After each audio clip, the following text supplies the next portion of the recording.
It has passed exactly 3 months since I bought the iPhone 17 Pro. This has been a mixture of thoughts. First, this was the first time that I've used a small iPhone in a while now. This is the smaller 6.3-inch model. Before, I used the iPhone 16 Pro Max, 15 Pro Max, 14 Pro Max, 13 Pro Max, and then my last small iPhone, the iPhone 12 Pro. So, yes, it's been actually a refreshing way to come back for this smaller iPhone. It's much better to carry around in your pocket. It's much more comfortable to use with one hand. And now, with the 6.3-inch display, I think this is the perfect sweet spot display size. The thing is, the battery life suffers a bit, and you will notice it, especially on heavy day of use. But the iPhone 17 Pro still has an amazing battery life, especially if you have the SIM-free model. So the no-SIM model has a bit more battery size in terms of milliampere, because it doesn't need to have space for a SIM card, and so gives you a little bit better battery life. I would say around 10% better.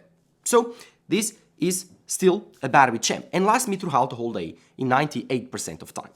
Again, I'm not saying that's a bad thing, that's a good thing. I've noticed that choosing the smaller iPhone came with a little bit of a compromise. But that's normal, and I was aware of it whenever I bought the smaller 17 Pro. One thing that I didn't want was worse cameras, and Apple delivered. The 17 Pro has around the same camera system, completely the same as the iPhone 17 Pro Max. Because there were years that if you chose the smaller iPhone, you would get a worse camera. This year, that does not happen. You get the best camera system available if you choose the smaller 17 Pro. And that's great. And as you can see, I bought the orange color. Am I done with it? Am I tired of this bright, flashy orange? No, it's actually very refreshing.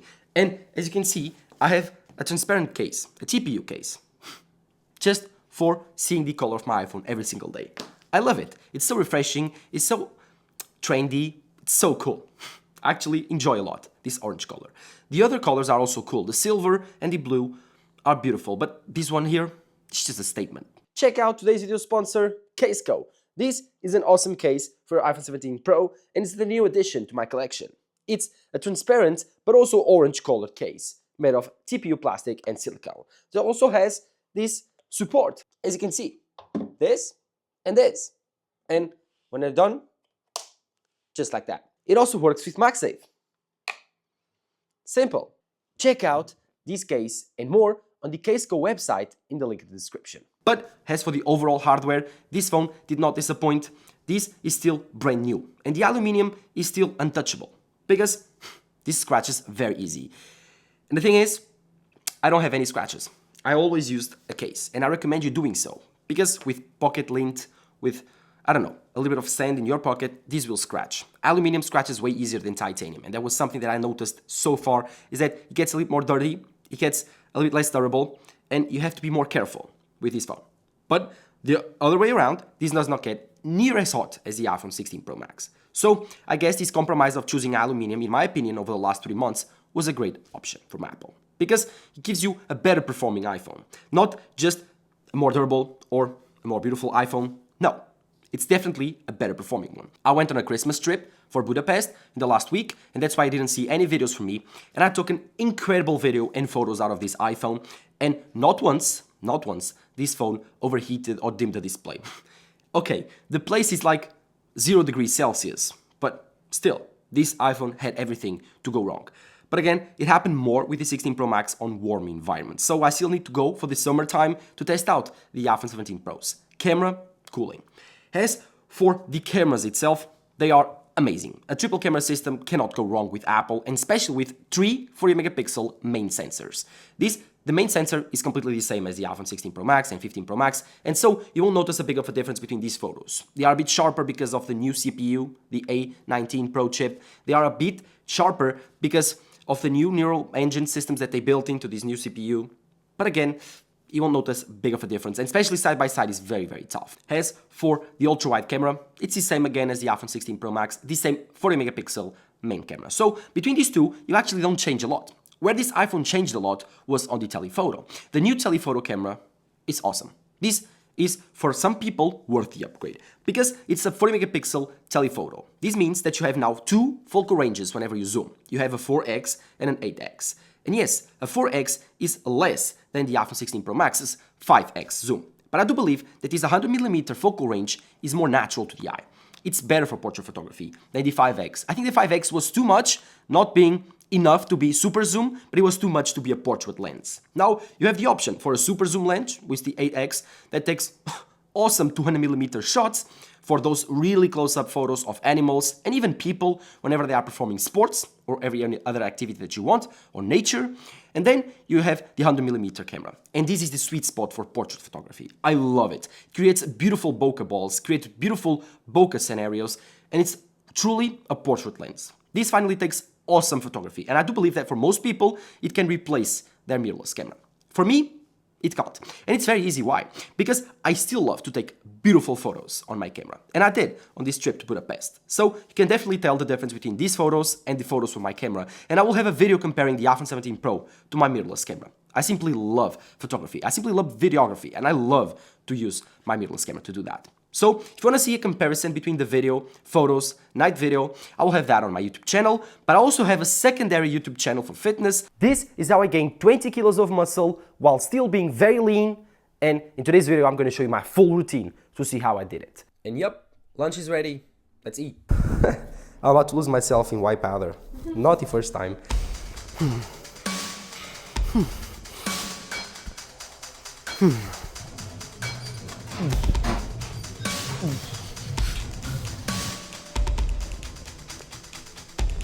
I still cannot get over of these Crocs.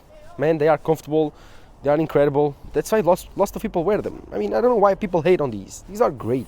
Where you can check out the performance of my Sony camera and the iPhone, because I use both cameras to record my videos. And I did this trip. One is coming out this weekend. So you have weekdays, videos here on TechSumer, and then on weekends you have videos on my fitness channel. I will leave the link in the description down below for you to check out.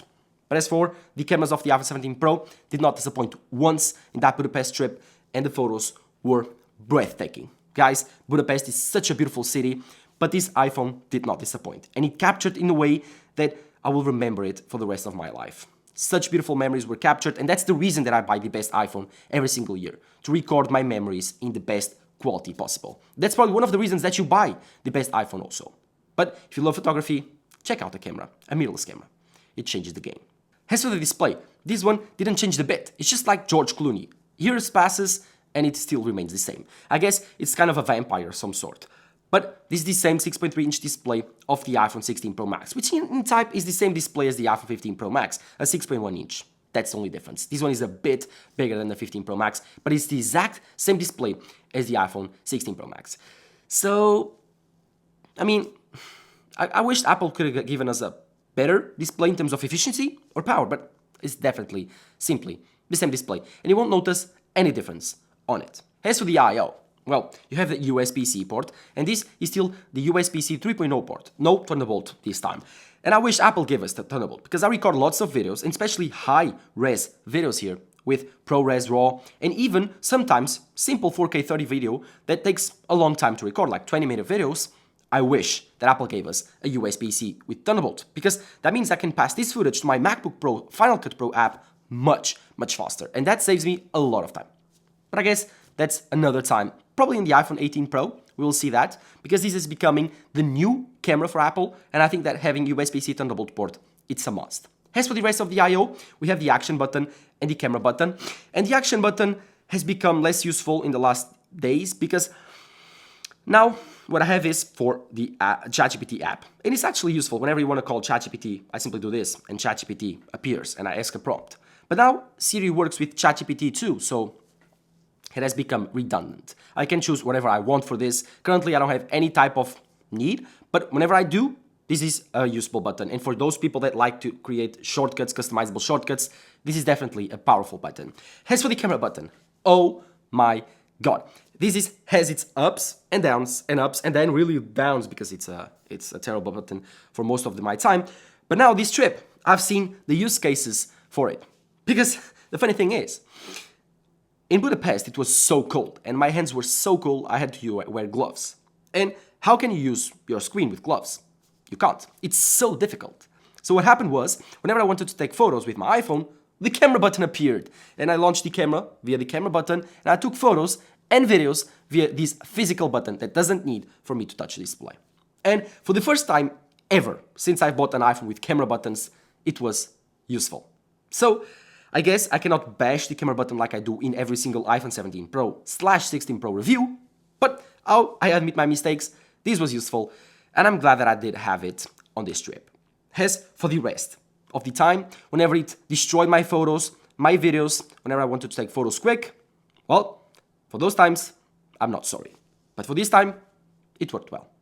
The rest is pretty simple. The speakers are pretty much the same as the iPhone 16 Pro Max with slight improvements. You hear it every single year, they become much better. But at the end of the day, they're just speakers. Most of the time you use AirPods or you use it with no sound. And other things that I need to notice. Oh, durability of this phone. I've talked about before, it has no scratches and no dents. But in terms of overall look of the color, if it has faded away, I don't think so. I think this is the same color I still bought when it was new. And scratches on the overall body, even with the case, I don't think I've seen many. One thing it gets, it's very dirty. The lenses are not scratched up, are not dinged, still brand new. The display has a screen protector, like always, but I have broken it several times. I cannot test the new ceramic shield that Apple claims that it has, so it's much better for scratching and breaking. I trust Apple, but not enough for me not to have a screen protector. And more things about this phone that I think I can finish up the review right here is the SIM card. Yeah, in EU we still have the SIM card, and this is so valuable because I've actually switched phones regularly in my YouTube channel to try out all iPhones for you to see and be entertained, or for try out new Android phones, especially the new S26 Ultra that is coming out. So for me it's very useful to have the SIM card because I can simply take it off and put it in again and switch iPhones and phones. The thing is, with the iPhone Air, we don't have the SIM card anymore, and it was so stressful for me to switch to review the phone. Now I don't have it, it's my father's phone, but still, it's a little point that I need to drop here. The SIM card being still available, although it takes a bit of battery life out of you, it's still worth it for me. And so, the iPhone 17 Pro, at the end, it's still a worthy upgrade over the iPhone 12 Pro, 13 Pro, 14 Pro maybe. But over that, over the 15 Pro, 16 Pro, I would say it's very, very small. Even with the new telephoto lens, even with the new overall design and colors, it's still very small. And this iPhone was not built for people that want to replace their iPhone 16 Pro or 15 Pro. It was not. This iPhone was built to replace the 12 Pro, the 13 Pro, and for some people, the 14 Pro. And that's why it still exists. I would say that I'm not regretful of buying the iPhone 17 Pro. I have to do it for my work. But if I had the iPhone 15 Pro, I would still be very happy. That's my threshold for upgrading. If you have the 15 Pro, still wait for next year to see what happens. But let me comment below what you think. Drop a like down below and subscribe to the channel. Merry Christmas if you are watching this still on Christmas Day. If I haven't edited at time, Happy New Year, guys. Thank you guys for watching. Drop a like down below. Bye-bye.